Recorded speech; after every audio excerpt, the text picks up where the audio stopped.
तो hello friends, आज मेरा एक और पार्सल आया है जो कि है लेमन स्क्वीज़र।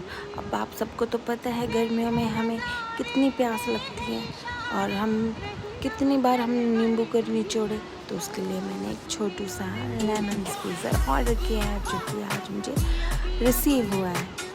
ठीक है, तो अब चलो इसका मैं आप लोगों को डेमो करके दिखाती हूँ। तो मैं यहाँ पे मैंने एक लेमन को कट किया है और उस लेमन को मैंने स्क्वीज़र में रख दिया है और अब हम इसे लेमन को स्क्वीज़ करते हैं। अब देखो झटपट से इसका रस निकलने लग गया ना।